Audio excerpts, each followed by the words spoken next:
Welcome, everybody, to another rousing episode of Canuckleheads. How's everyone out there doing?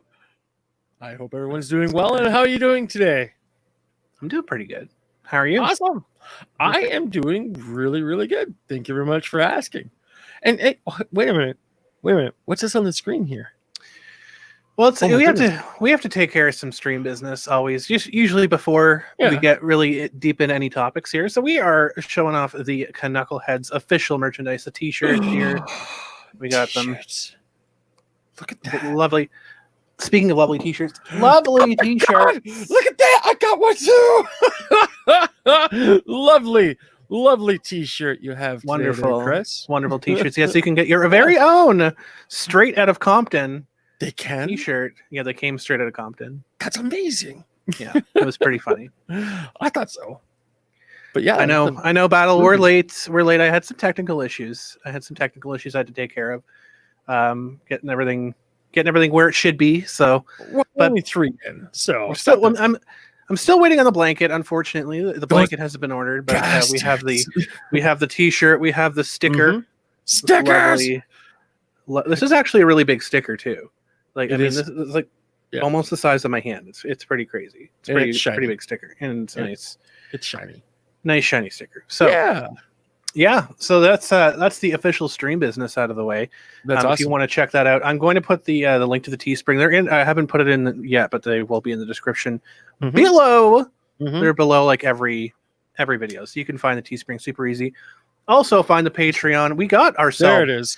We got ourselves a really big name, actually. Really? Who do we get? What's going on? Well, I say big name, but they're big. They're big to me because they bought the top tier of our Patreon. Oh my goodness! Shout out to Viper Talon. Thank you so much for the massive support. Viper Talon. Thank you so much for your huge ass support. Awesome. Get that out of there for a moment. Really helps the stream. Really helps us and everything that we do. So yeah, you are amazing. Thank you so much. So yeah, we have a little bit of stuff to talk about today. I will give kind of like a content warning, I guess, to people, because this is not going to be a very fun. Well, not a fun topic, but it'll be a fun stream. Well, it's like very much like our last show that we did. You know, that was our more relaxed show. What are you talking about? Last show was pretty fun. Exactly. I enjoyed it. Yeah, me too. Yeah, but no, honestly, this topic is probably going to piss a few people off, and that's fine. Ooh, okay. understand that both myself and Mr. Hop are part indigenous, part native. So, if anyone has a problem, remember that, and we'll be able to talk about this as we will. So, we're going to be talking about Canada's native population and some of the issues that have been going on in the past, I'd say 20, 30 years. Yeah, because it's been a not often talked about thing, but very often exploited thing, and when it's convenient for some people. So to hell with the trigger warnings. No, 100% Boomer. I'm 100% with you. This is not so much a trigger warning, more as a I don't care what people's opinions are because I'm actively in this situation. So that's that's what it is. That's more what it is. So, but we do have somebody that is on the other side of the planet here. Not really the planet, I guess. I mean, unless you're Canadian, then Canada's really the planet itself. But on the west coast, there we go. West, I don't know which direction it is from here, but on the west coast, we have Phoenix Orem. I'm going to add him into the stream here in just a moment. Awesome. He's living out near the west side of things, and he has more insight on a little bit of what's going on with the I'm going to butcher this name, the Wet'suwet'en stuff out there with the pipelines and the protests and the bloody blahs. So as a Norwegian, this topic makes me sarcastically angry. Well, as a Norwegian, being like the native to like basically everything. Yes. All right, so we're going to add Phoenix Orem. Welcome, Phoenix. How are you doing? Hopefully, hello. You're with us. Dun dun dun. Phoenix, paging Phoenix. Hello, Phoenix. Hello. See, the thing is, I can hear my voice coming through. Okay, not ready to join yet. Phoenix, are you there? Paging. I think Phoenix is trying really hard. I'm hearing a little bit. You need to speak on your microphone. You're live on air. Okay. Dun dun dun. Boomering 101. I was gonna say, where's Nick Ricada? Where is he? He's hiding in the intertubes. All right. I'm gonna pop Phoenix off for a moment here until we can get that situation sorted out. So Brianna Rema says, I'm American. I'm allowed to care about issues in other countries.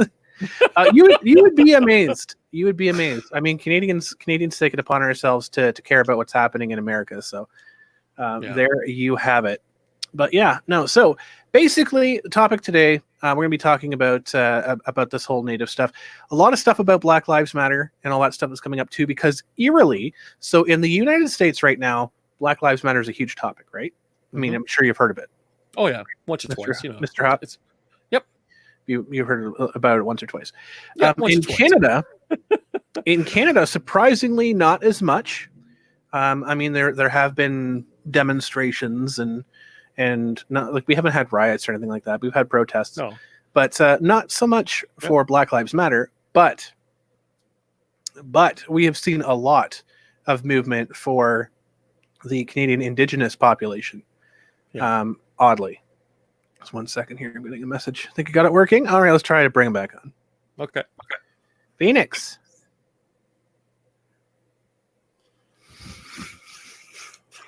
Dun dun dun. Ground control to Major Tom. I can hear myself talking in the delay. Yeah, but I'm not hearing Phoenix at all. I'm not hearing anything either on my end.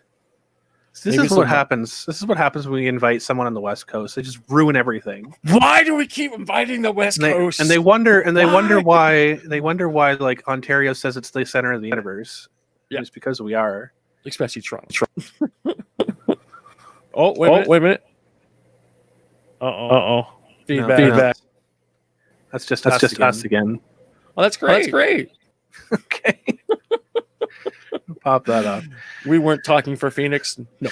Also, all 25 Black people silly enough to live in Canada. We actually do have a very large Black population in Canada, which is great. I mean, like we have a lot of like I don't know what the proper term is, like like a lot of Indian populations, like a lot of people from India, a lot of people from Pakistan, South Asia, all that stuff. Like we have a fairly big Asian population.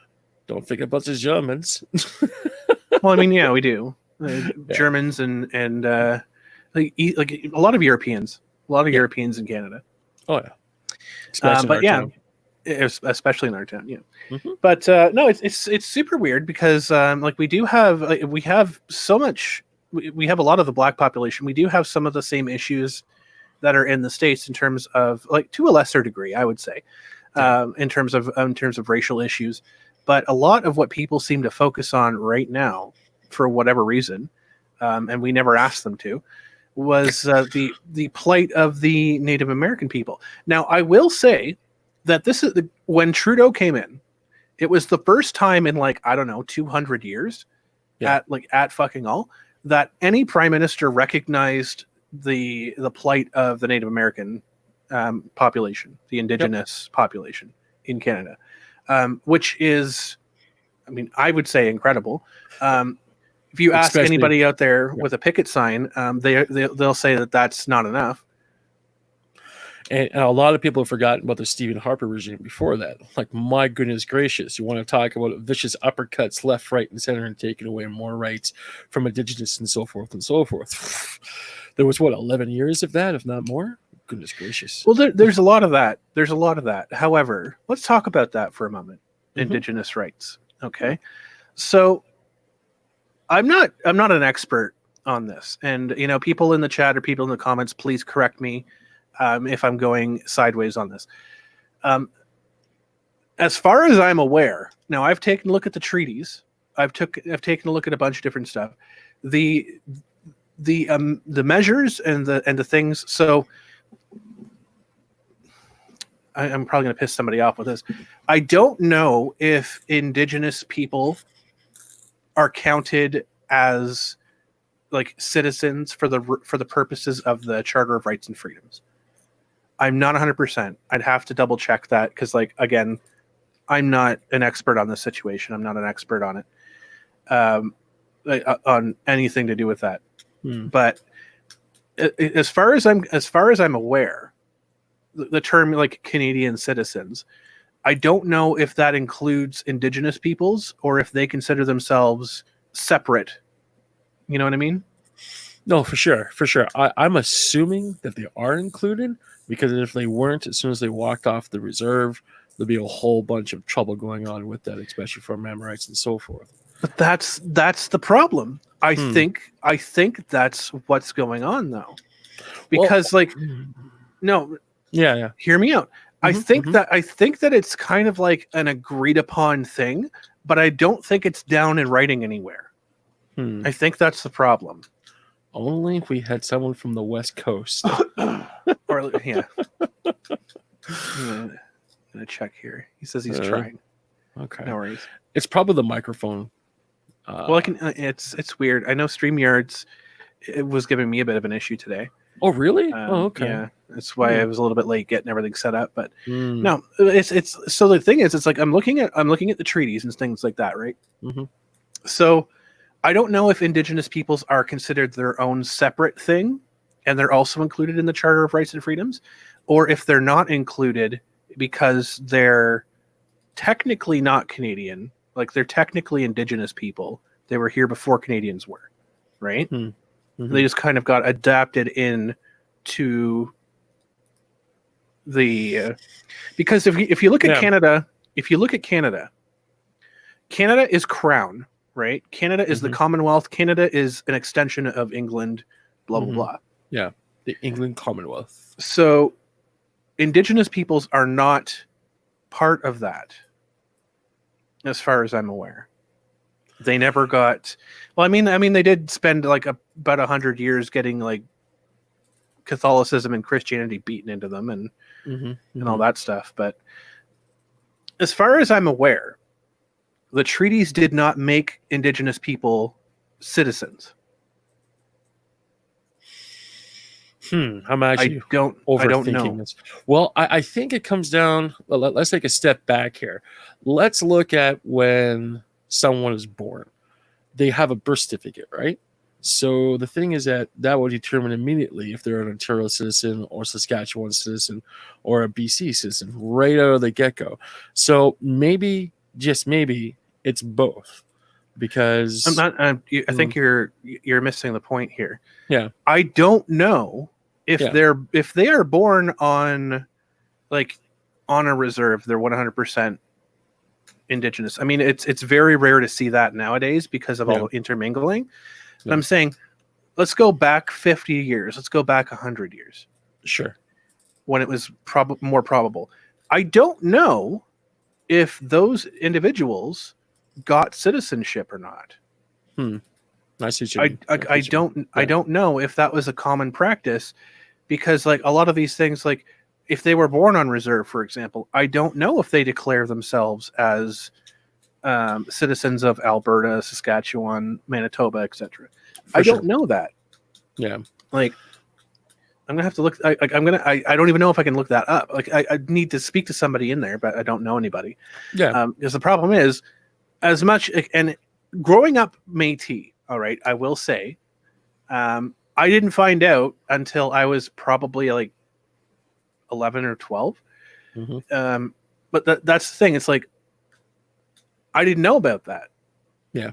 So, but I'm still entitled to the benefits that come along with being an Aboriginal or like indigenous person. Right. And you had to get your status card and stuff like that, correct? Well, yeah, you get your status card and you figure out whichever band and of course.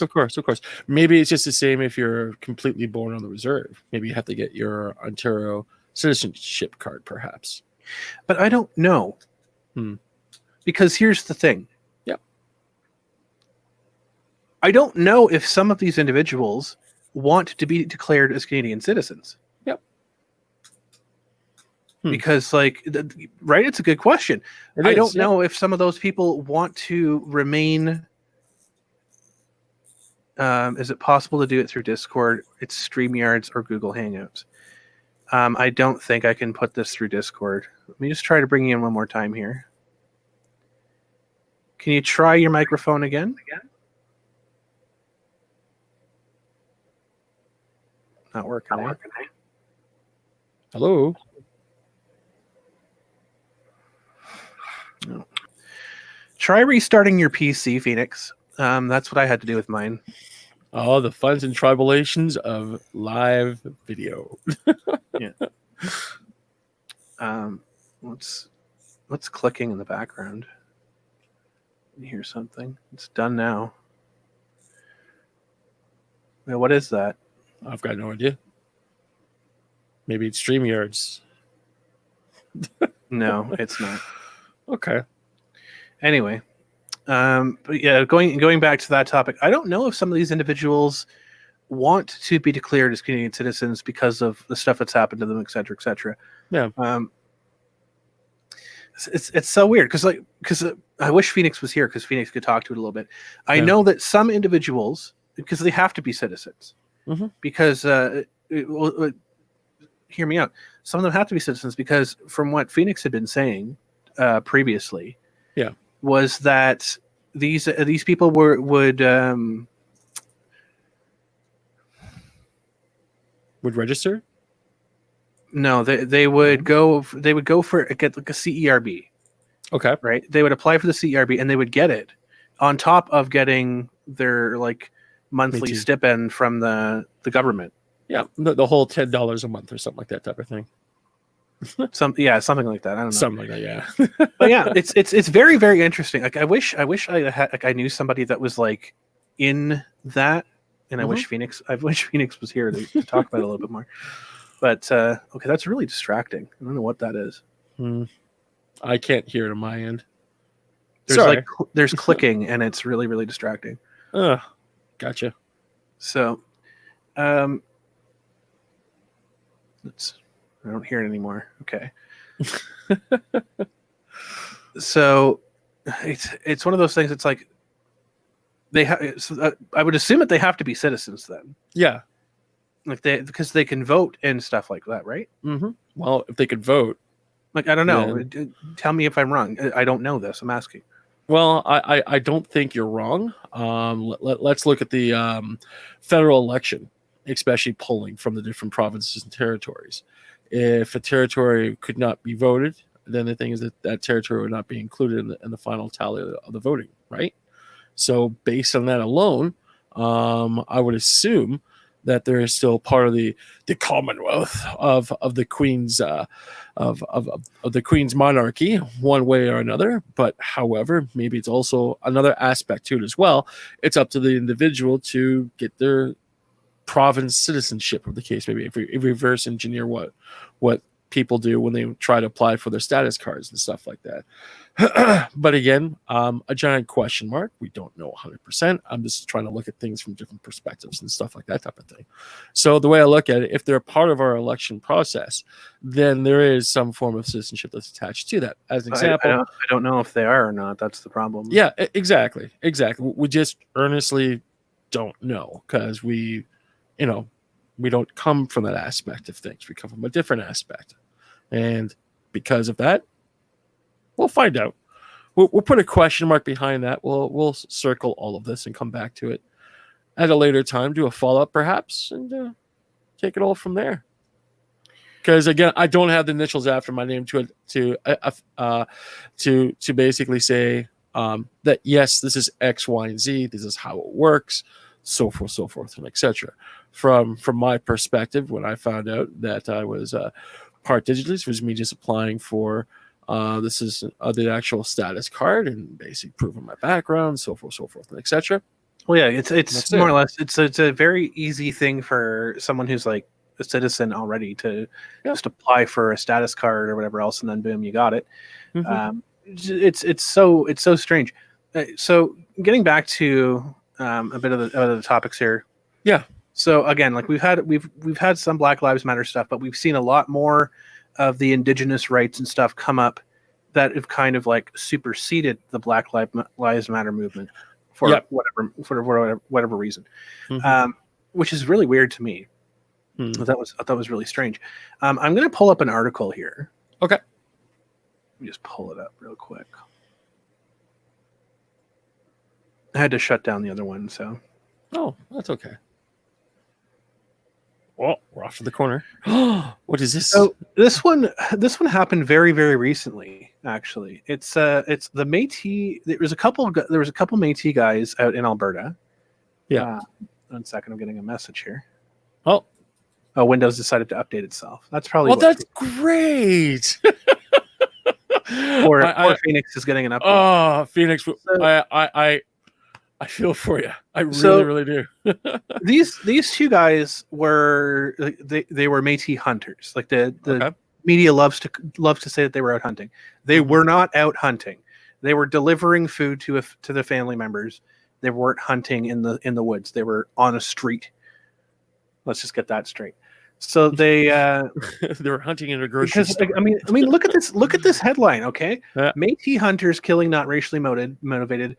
Says Alberta RCMP. Locals aren't so sure. First of all, that's interesting. Second of all, Jacob and Morris were hunting on Crown land, which is a protected right. Who was questioning this?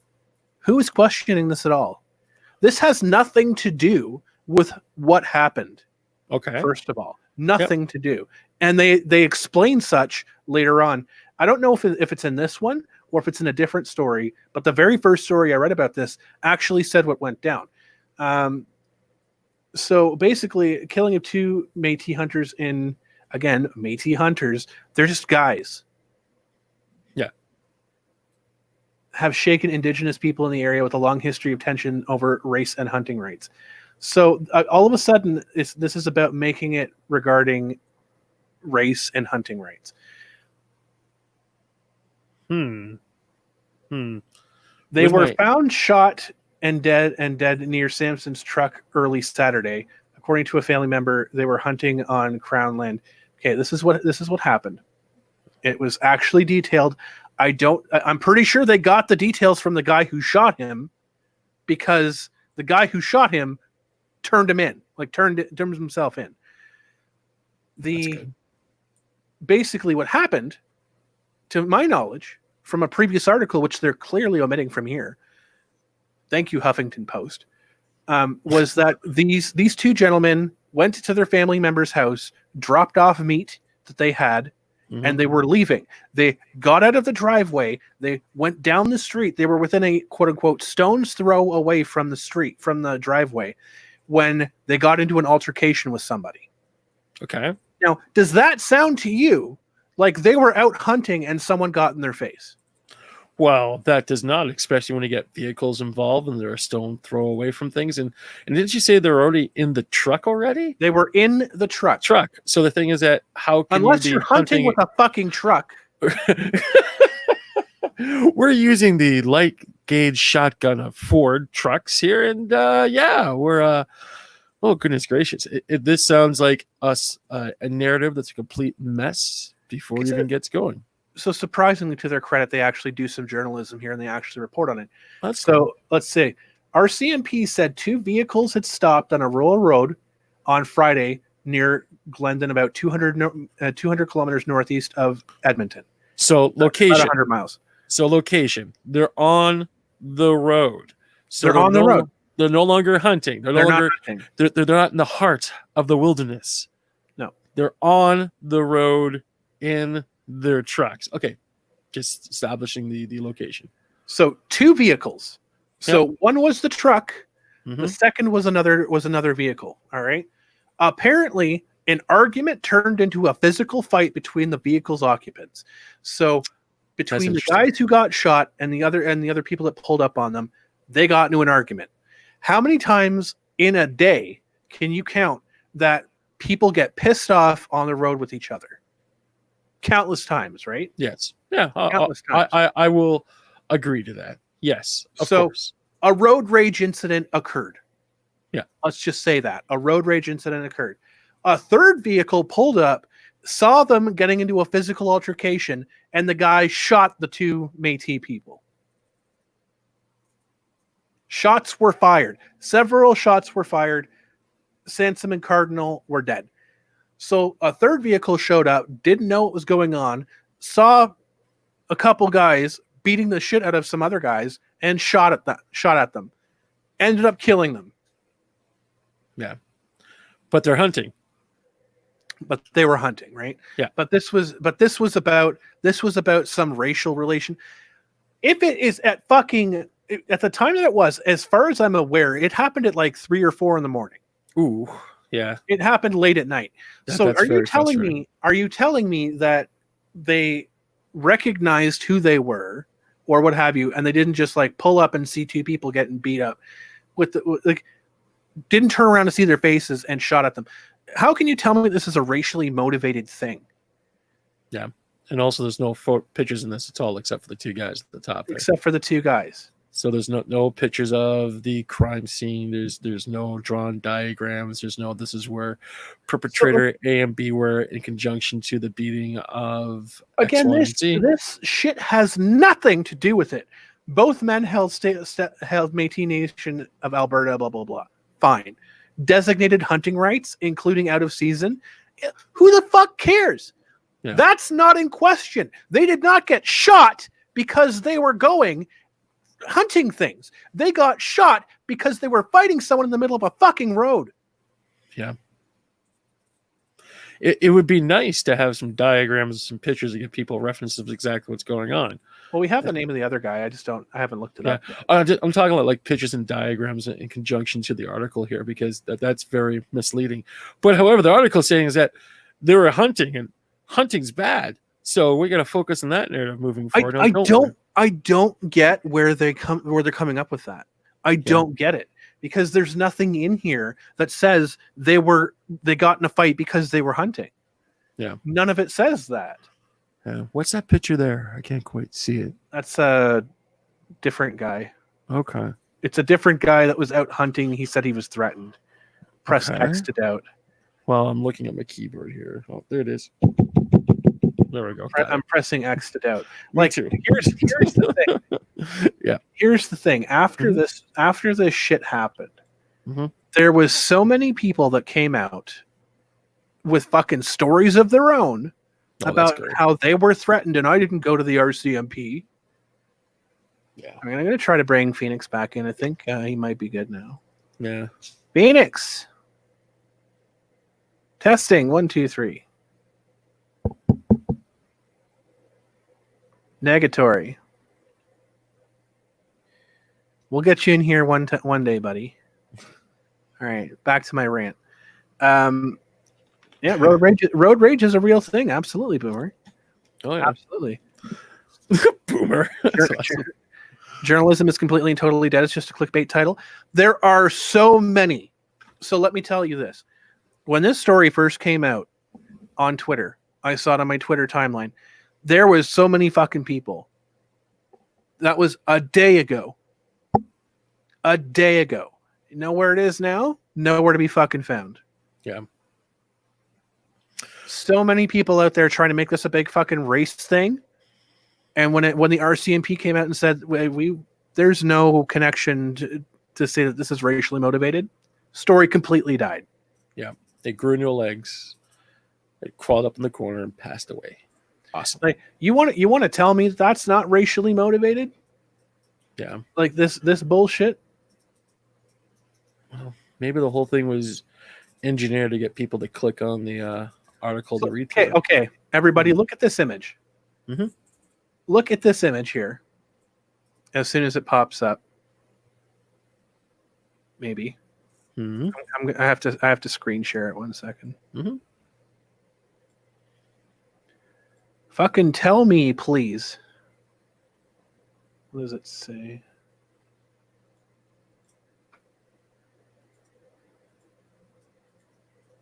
I need to find the damn tab now. Where the hell did you go?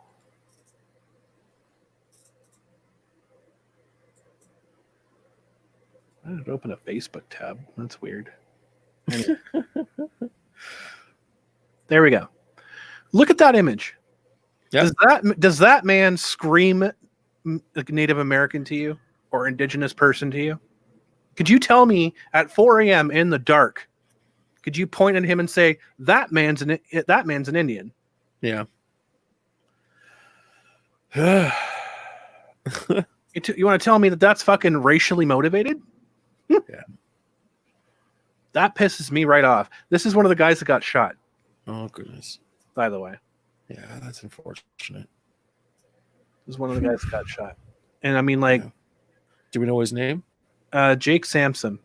He was a firefighter for the for District Emergency Services. So I'm looking for my X button. There we go. Pressing it a couple times right now. That's what I'm saying. That makes about as much sense as like if someone was a firefighter. Oh, it would make as much sense if I said someone shot me, and that was racially motivated. I cannot tell that man by looking at him. I can't tell that man is indigenous. Sue me. And he's a firefighter and top. He's a firefighter. He's apparently well known in the community. Oh my goodness gracious! So please tell me, someone rolls up and sees that man like beating the crap out of somebody. Yeah, and they shoot him. And firefighters have more restraint just because of their the skills that they have and coping with high stress situations. Like firefighters don't go around beating the crap out of people 9 times out of 10 type of thing. So I mean, like, rest in peace to this man. I am not trashing on this guy. Yeah, I'm trashing on the fucking people out there that have the nerve to say this is racially motivated. Yeah, that article gets more and more stupid as we start pulling out the parts and start interjecting other things. Like it really pisses me off because, you know, you have a bunch of people out here that are trying to make this a big race debate. Yeah, and you have so many people out here that are trying to create this into something that it's not. Some dude rolled up, saw 4 people or 3 people, at least 3 people, in a physical altercation. Might have been a 2-on-1. Who knows? He might have thought that they were under influence. He took shots at them. I'm not saying it's justified. I'm saying it's fucking stupid. Oh yeah. But I'm not saying the first thing in his mind. The first thing in his brain was not, oh, those two are indigenous people. I better shoot them. Yeah. Give your fucking head a shake. Do we know the name of the shooter? I don't want to publish his name. Okay. It's out there for people. I don't want to glorify his stupid actions. Dig it. I'm going to try to bring Phoenix in here. He just came back. Had to change browsers. Oh, it might have been the browsers. Yeah, that's true. Let's try and bring Phoenix in. Hello, gentlemen. Well, look at that. Voice. 2020 and still things aren't working. My goodness. Speaking of which, my $2 bucks are going to go towards your shirt, sticker, and blanket once it's available. Hey, there we go. Awesome. Well, hello. How are you doing today? I'm doing pretty good. Excellent. Excellent. Well, welcome to the show. Thanks for having me. Yeah, you're welcome. You're missing like most of my ranting here right now. Oh, I heard you. I have you on my phone as well. Perfect. Perfect. And I agree 100% with you. Like, these men didn't need to be shot. Absolutely didn't. Well, especially when one of them's a fireman, a firefighter, for goodness sakes. Like, I'm just pressing that X on my keyboard here. Like, you have a gun, shoot them. Never mind the context. What were they doing? Were they hunting fowl? Were they hunting deer? It's just, oh, there's a gun, shoot. Well, the funny thing that both Crum and I were just talked about as well is that how can you go hunting when you're out driving? And on top of that, the place where this all taking place was on the road. It wasn't like it was in the middle of the heart of the wilderness type of thing. So even that to itself is very suspect. My personal opinion, the Huffington Post was just trying to look for lots of clickbaity stuff. Look, it's not just the Huffington Post. It's literally every news article that. Oh, really? Okay. Every single one. So shame on you, fucking mass media. Fucking fuck all of you. For trying to take that situation and spinning it into a fucking race war. Fuck you, first of all. Because honestly, that was nothing to do with race. Period. Nothing to do with race. The guy turned himself in afterwards. He's pleading not guilty to a second-degree murder charge. I would argue that's probably the case. Maybe third-degree murder, maybe second-degree manslaughter. Possibly. But the fact of the matter is, I need to see more of the story to see what the hell is going through his fucking mind. Because obviously he's guilty of something here. I don't think it was premeditated. I don't think it was racially motivated. But the guy's an idiot, obviously. Good on him for turning himself in, recognizing that he did something stupid. But like, you want to come out here and try to emulate what's going on in a lot in the United States right now, where you have like the CNNs of the world, the MSNBCs, trying to fucking spark riots. For what? Yeah. For fucking what? Like, that shit just like that boils me so fucking bad. Like, that pisses me off when they're misrepresenting facts like this. Like, they're saying they were out hunting.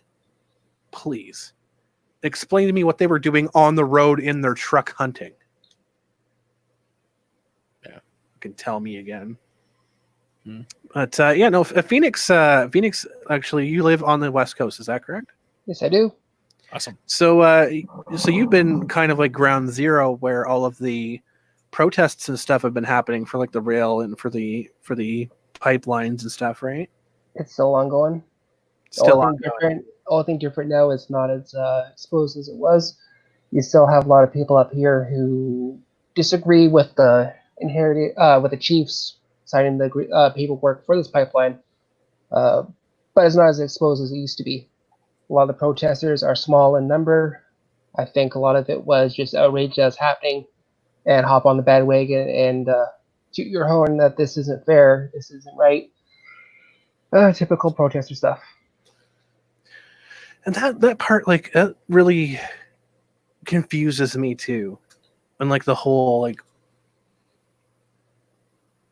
And this is something like Drexel brought up on Nick's stream the other day, was like, you have all these people who have literally nothing to do with it, literally no investment in it. They're not native. They're not in the community. Hell, some of them are in Ontario complaining about it. I can't imagine what it's like to see people pandering like that It comes down to attention. Is Well, all it is. It is. It comes down to attention. Clout chasing.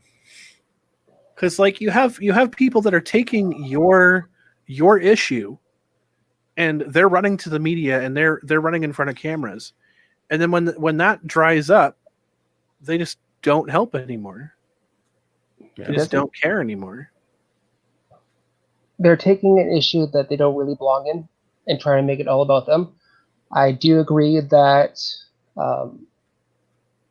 it is it's systematic in their own peoples, where it's something that happened to them for long before I existed, before you or Hop existed, and they're trying to make it all about them.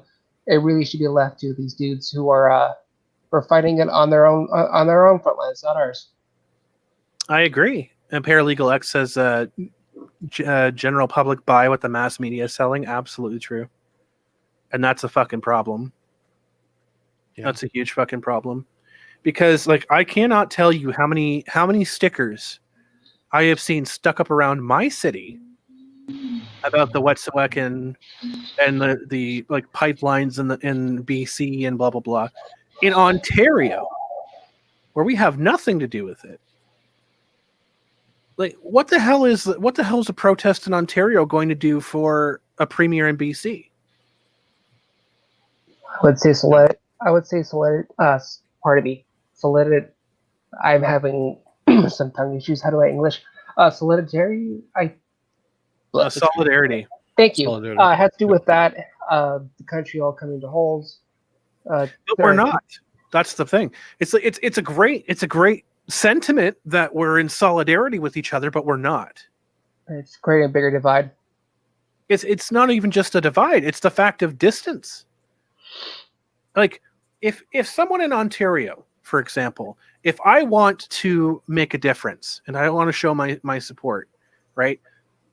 I can right now as social media stands, I can click a like button. I can sign an online petition and I can go about my day. But you know what it doesn't do fucking anything. You know what would do something? Upheaving my life, going to BC, going to the picket lines, physically being there, physically seeing it, physically experiencing it. Yeah. There is no amount of taking an afternoon and walking through a fucking park in your city that's going to make a difference in anything. Could burn some calories. There's the healthy side of it, but that's about it. there is. People should get out more. You're absolutely correct there, Phoenix. I mean, put on Pokemon Go, wave a sign. There you go.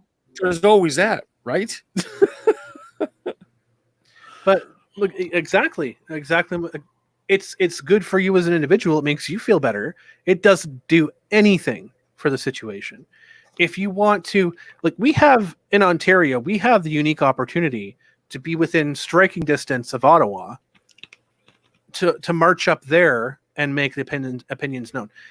So while people are protesting on the front lines in BC or Alberta, why not take a trip up to Parliament Hill?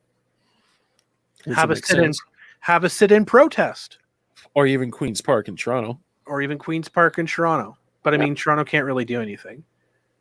That's the point. No, true. Go to Ottawa, show that you are in solidarity, instead of just like sitting there with a fucking online petition or an online thing, clicking like, or like throwing $1 to something that you have no idea where it's going to go. We look at BLM. All this money went to this fund, and 95% was spent on payroll and other expenses. 5% actually went to fighting the cause. Just 5%. Here's a funny part about charities that they don't tell you. Charities only have to give the profit. There it is. Isn't that a funny thing? They only have to give profit. Guess what gets cut out of profit? Expenses. Payroll doesn't count to profit. Expenses doesn't count to profit. Guess why they go out and buy themselves all these luxurious things to claim as an expense? Yeah. So they don't actually have to give the money. Claim your charity all you want, be a nonprofit, but you're still making bank. Yeah. It's kind of funny. Something that Crumb and I were talking about maybe a week ago, maybe two. Basically, people spending their money more effectively at special charities. Crumb works at an organization where she's in contact with a lot of people.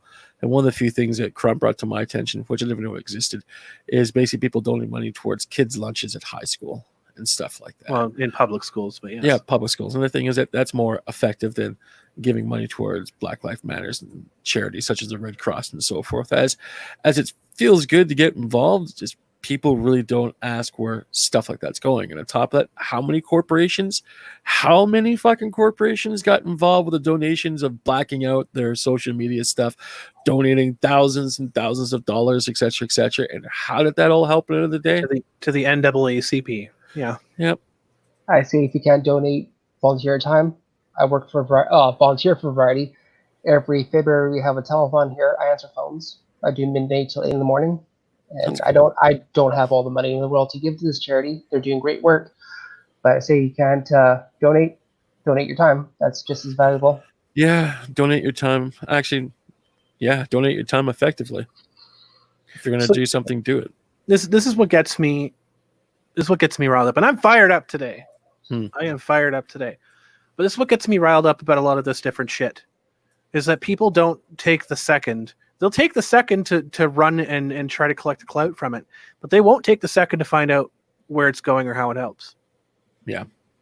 So they'll run out and they'll go and donate to a Salvation Army. They'll go and run out and they'll donate to a UNICEF, or they'll go out and donate to a Red Cross, an NAACP, Red Cross.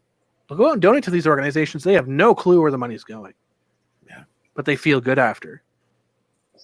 Since you're fired up and you said this is going to be a controversial one, have you heard about the scam with Translife Helpline? Yeah, that's a big one that hits close to home as well. I have a few people who are trans who've had their days where they really need help, and they call and they're put on hold for 2 to 3 hours just for the line to hang up on them. Jesus, fuck. That's luckily they have friends like me and a few others who can get to them and talk them out from Minecrafting themselves. It's horrible. There's no help here for people who do that. If you want good organizations to donate to, ask the people who are in it. Ask a black person where to donate for Black Lives Matter. Ask a trans person where to donate to support them. Ask someone who's having mental problems or going through mental difficulties of where they go to get help and donate to that organization. Yeah. Don't Google search it and donate to the first one that was paid ad to be at the top. Because guess where that fucking paid ad money came from? The people who are running it. The fucking people who are donating it. The donations go to pay their fucking advertisements so they can get more money. This one's a heavy topic as well. Speaking of money that's wasted, what do you think of these chiefs like Teresa Spence who go to Parliament Hill, claim they're doing a protest, want attention with the premier, but they're using the guise of a hunger strike, but what they're doing is they're just drinking fish broth or water, saying, "Oh, I'm suffering," but they're still taking nutrients, get their meeting. But when you look at the facts, they're living in these McMansions. They drive luxury cars. I counted her driving at least a BMW. I'm not sure about the other one, but here it's like a Lexus. Oh, Jesus. And they're saying, "Oh, the plight of my people, we're suffering," but they're pocketing all the money. There's another one that had wanted a new Trudeau after this. And they're saying that we need all these grants, we need these monies because people are suffering. 2% of that, 20% of that went to a trip to Florida. They wanted a vacation.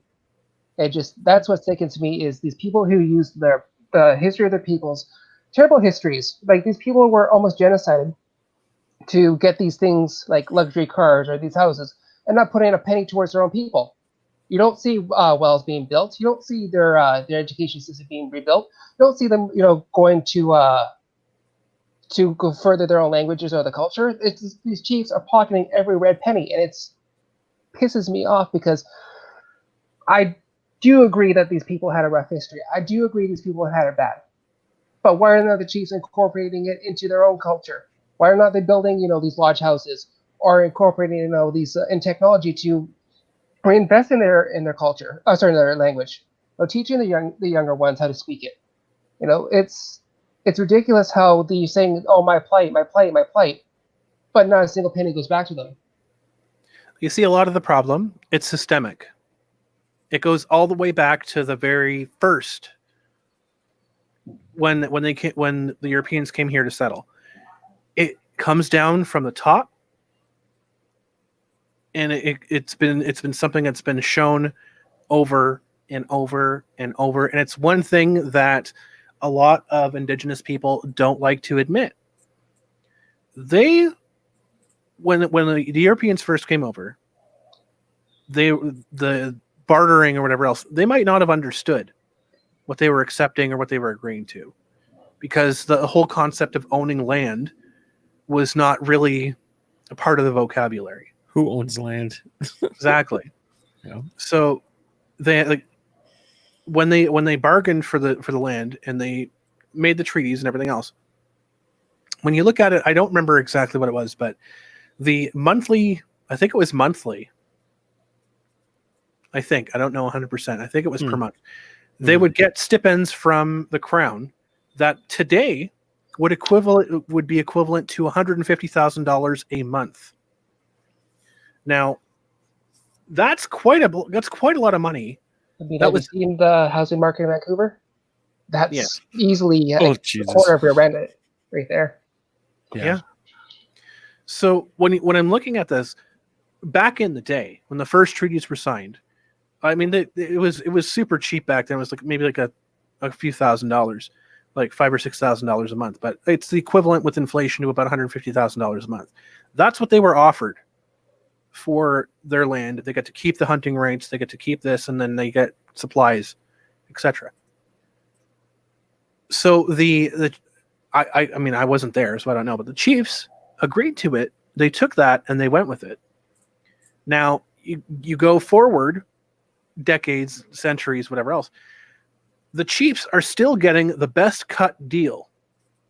Case in point, that the chief that went on the hunger strike, she did that, and she had a meeting with I think Paul Martin was the prime minister at the time, and I know what you're talking about. No, it was before him. What's his face?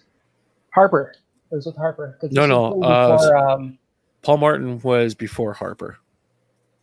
Okay, I thought it would have been before Idle No More. Basically, before Paul Martin was Klitschin, and before Klitschin was Brian Mulroney. If history serves me correctly, of course. Yeah. No, the one that I'm thinking of, I'm pretty sure it was Paul Martin that was serving as prime minister at the time.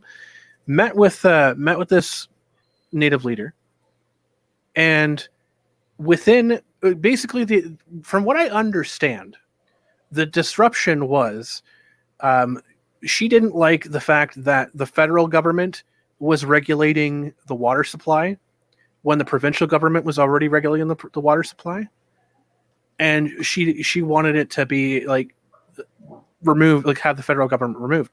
So that's why she went on this hunger strike.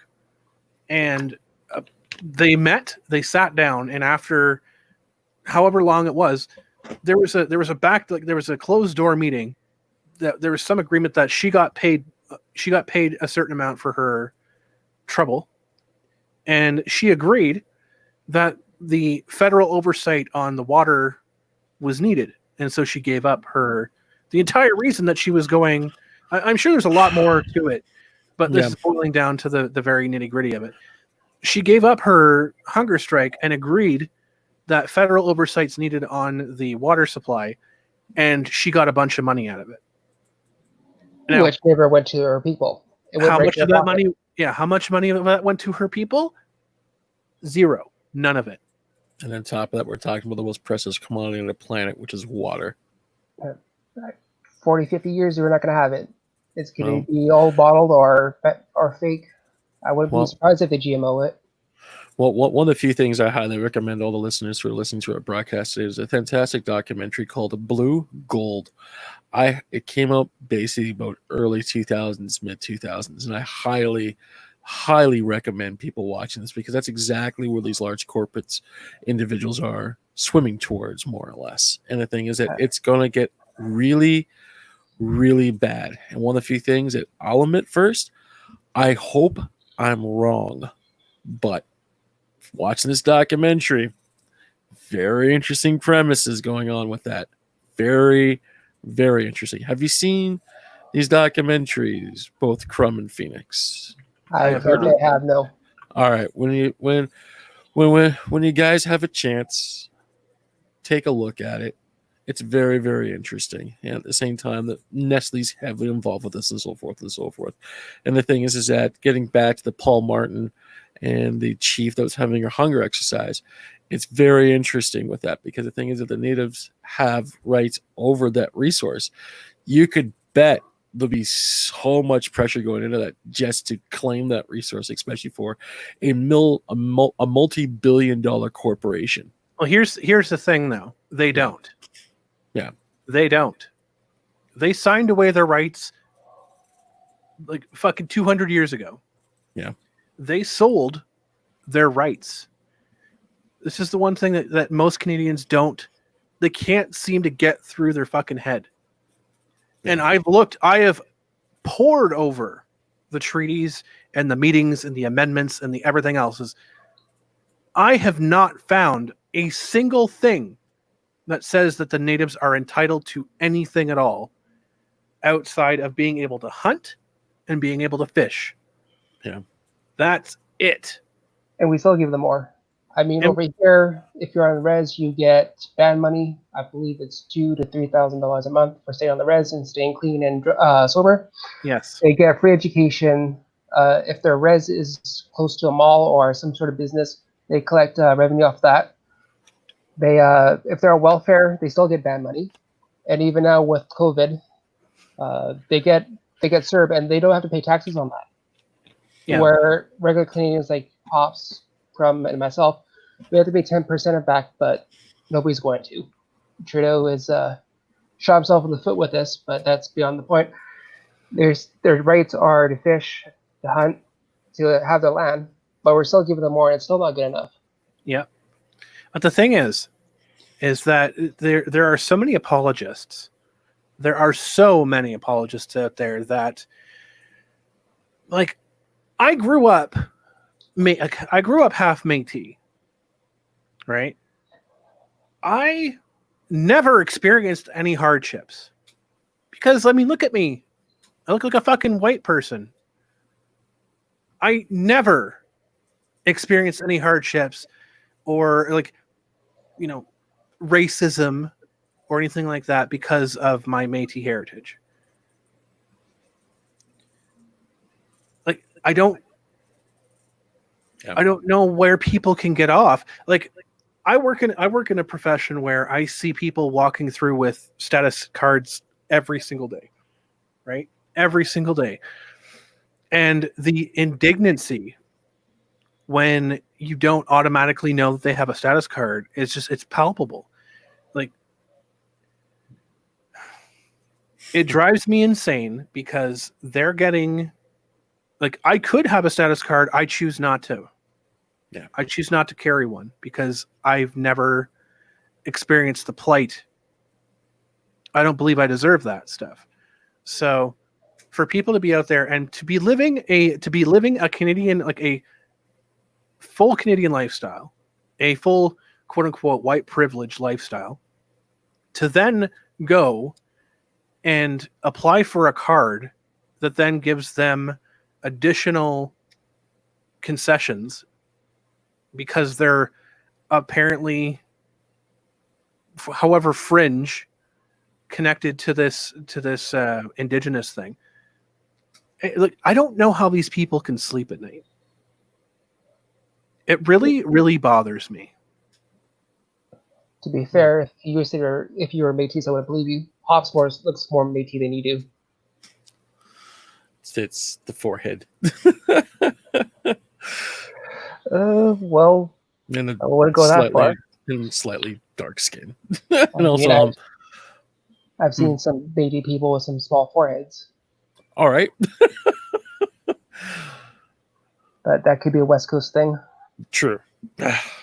Shapes and sizes, right? Shapes and sizes. Like it just drives me nuts because like I see people taking advantage of stuff and perpetuating it to continue to take advantage. Like that drives me insane more than anything else. It's the need to keep that particular sect of racism alive so that they can continue milking it. There is no push for equity. There's no push for elimination of racism. It is a push to keep this stuff going because they're farming it. Milk the cow, well, you can still get milk from it. Question is, when that cow dies, where do they get their milk from? Yeah. But yeah, I don't get it either, Crumb. I don't get why they're still complaining when they got it a lot better than, say, all three of us. Yeah. I mean, I would kill for free school. I mean, I can't afford to go to college. I'm lucky to have what I have, and I'm lucky to have the position I have where I can make a decent buck. But free college in a heartbeat would go. And so the thing is, though, some of them though too turn this down. They prefer to be homeless. They prefer to have a lifestyle they do. I'm not judging them for that. I mean, I'm all for harm reduction, but there's options to go and further yourself, but they don't want to. And yet they still complain about how the sexy scoop did this to them. I mean, no, man. You're the one who picked up the needle. You're the one who picked up the crack pipe. Yeah, it's shitty. There's help for you. There's help for everyone, actually. But they choose just to, like, look at a wound and let it see, instead of going an extra mile to close it up and letting it heal. I read a book on the reconciliation between natives and the Canadian government. First few chapters in, it is dropping the needle, dropping the crack pipe, dropping the liquor bottle, going to rehab. There's healing circles out there where it's all natives. They all sit around, they connect with the culture, and they get better. They choose not to do it. Is there a reason for that, if you don't mind me asking? I want to say complacency. They want to blame it on someone. Gotcha. And you have to ask, and that's a very good question from Mr. Hop. Like, you have to ask yourself. It's not a question that I can answer. It's not a question that Phoenix can answer or that Mr. Hop can answer. Everybody needs to ask themselves, because we've all been in terrible situations, right? Absolutely. We've all been in situations that we could have just sat back and be like, oh, well, this is my life now. Right? Like, I mean, like, oh, well, this is my excuse. Man. Like, I have degenerative disc disease. I can't do anything. I'm just going to sit on morphine for the rest of my life. Or like, I'm addicted to drugs. I'm just going to be addicted forever now because of X person. Yeah. Or you could choose to break away from that and be a better person. That part's harder. I could tell you a story of a friend of mine who, sorry for cutting to you from, No. just to make me think of something that came to mind. There's a buddy of mine, his father's deceased, so I don't think it matters if I say his name. His name was Terry. He's part Métis from Labrador, Newfoundland. Came over to the West Coast, settled in. Fortunately, he got into a fight with some people, ended up being attacked by machete. He spent years on morphine, got addicted to crack cocaine, all these other horrible drugs. It got to be where he was doing heroin in front of his infant son. And his son, now about, I would say 15, 16, said, "You know what, Dad? I love you, but if you ever want me to come back and have him back around, you're going to have to do something." And it wasn't until the love of his son, in tears, telling him, I can't watch you voice away like this. You got to go and do something. That the man saw this, dropped the needle, dropped the crack pipe, went to rehab, not even a healing circle, like straight up rehab, completed 12 circles. He did it for his son, and unfortunately he had died of COPD in 2013, 2014, somewhere around there. And the last few years of his life, he saw him cross stage in high school, get his diploma, saw him get his car. Some, meet the girl of his life, and if it takes the love of a son, love of a mother, love of a father, go for it. They just have that one thing that is worth more than a drug to help you fix. Yeah. Like, it's no pun intended, by the way, but choose a healthy fix than just sitting there and letting a drug control you. I don't believe this where the drug creates chemicals in the brain that carve it, so you're depending on a fix. It all comes down to choice. Anyone's capable of anything if they try hard enough. Yeah.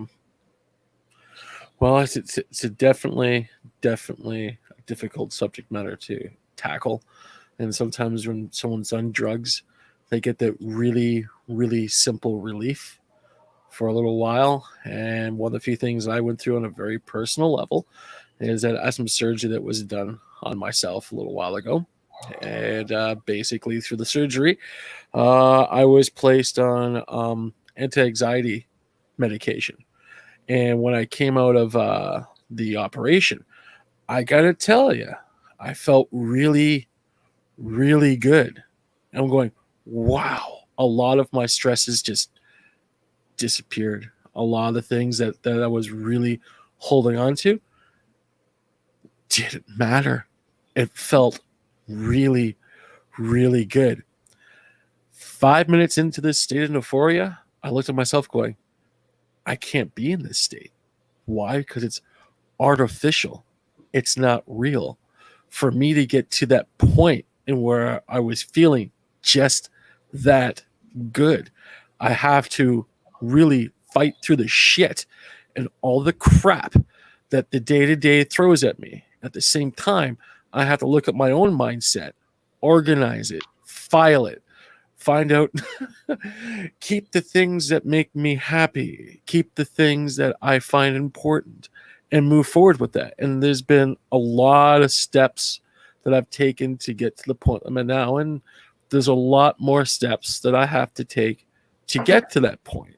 But one of the few things that maybe a lot of these, a lot of individuals are going through, especially on some sort of medication, maybe they're feeling that spot of euphoria, which is something that cannot be explained fully, especially in a conversation like this. But it's something you go through. And the thing is that once you start stepping down from that, you start feeling like shit.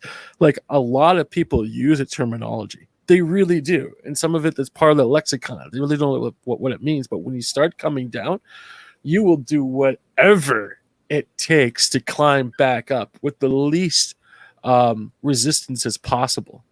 And maybe that's another part that's going on from all of this as well. It's that warm hug that you want. You want that break from the pain, the break from the life. And the thing is that let's examine pain just for a second here. If it's both mental, physical, and spiritual, that's a lot.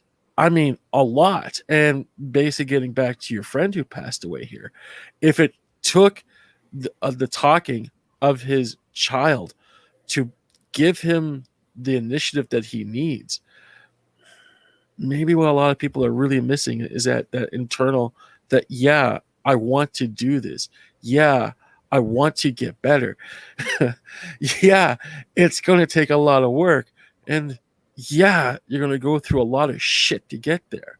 But one of the few things that I'm going to tell everyone in this broadcast here, there are so many avenues opened up in our time, in our generation. 2020 is a complete shit year. And I'll debate anyone to the fucking ground on that. But however, along these actual struggles, there are organizations available. There are people who simply give a shit, and they generally care. And it really comes back down to motivation, I suppose. Speaking of motivation, yeah. There's a community center here that I know of. I'm not sure what street it is on it, but it's in the downtown east side, where people have had like their language in bingo, and their kids learn language. And a lot of people who are addicted are going to those and watching them people reconnect with their roots, reconnect with the language, and it's wonders. People who've been junkies all life see that, and they're like, you know what, this is what I needed. This is what I need to see happening, and they've gone and got help. they've gone and decided that they needed to adopt us to be more, part of their roots. I think a lot of it too is systematic genocide of their culture. They don't know where they belong. They don't know where they're supposed to be. Yeah. And bringing that back in is definitely. You talk about spiritual healing. That's definitely doing wonders. Yeah. When I think about it, the brain's the most valuable. Sorry, not the brain. The spirit's the most valuable organ that you got. It's not there, but it is to some people. Yeah. Sorry, that sounds like an oxymoron. It's there, but it isn't there. It's like Schrodinger's box. You don't know if you have it, but some people think they have it. I think I have one, but that's up for debate. Well, and that's it's something that's really interesting that you brought up. I mean, it is the systematic destruction of a culture. Like, I mean, we're not talking about 10 years or 50 years. We're talking about like 200 plus. Yep. Like, that's generations where, these traditions and stuff, they were destroyed a generation or two ago. Yeah. Like, they just don't exist anymore. And this comes back down to there are organizations and groups out there that are preserving it with their fingertips right now. And they deserve the attention, they deserve the money, they deserve the support. But it's all these other big organizations that want to keep this shit turning so they can keep farming it. They don't want to resolve it. Yeah. Like, look out, reach out, and find these organizations that are preserving these things, that are keeping these things like safe. Oh, the Hop, do you got a bomb going on in the background? No, I don't. It's so good. What, a bomb? That's what you go to? It's just my fan. It's all good. It's all good. It's all good. People hear beeping. It's 911. Hops as a bomb. No. Why would I bring a bomb to this broadcast? And why are we even saying that, for goodness sakes, especially with the Google Analytics floating around right now?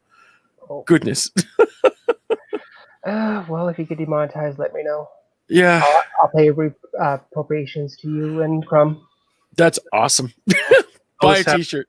Let's have reparations, and the whole white guilt thing. We'll have that going for the next 50 years. So there we go.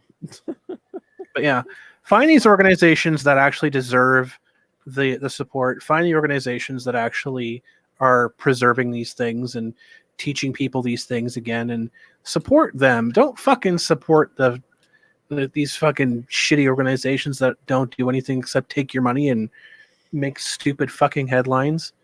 Like, come on, please. Just know what you're getting yourself involved with and what you're donating towards and how much that money goes to. Like, heaven forbids. You guys ever heard about the Hillary Clinton Foundation? Oh, that's an interesting ball of mess. Oh, yeah, boy. Do we have enough time to go into that? Well, probably not. But there's always next time. Well, I'm happy to be a guest as long as you want me. Oh, you've been absolutely pleasant, far as I'm concerned. Yeah, no, we finally got you actually talking. Well, that's always important. Blame technology. Sometimes it works, sometimes it doesn't. Yeah, right, for sure. I think we've probably talked through this topic and as much as we can with. Am I allowed to give a quick shout out to a few people? Go for it. Nick Rikita, you're my boy. That umbrella guy, Hero. Hey, love you all. Thanks for having me, gentlemen. Anytime you want me, let me know. I'm not doing much of anything right now. COVID the bitch. Right on. It is. Yep. Well, I guess we'll boot you off now, and we'll do some official. You're doing a boot you off. A boot you off, eh? boot to the neck. Yeah. Oh, yeah, gentlemen. Thank you so much for joining us. Pleasant thanks. Take care. Bye for now. Bye-bye.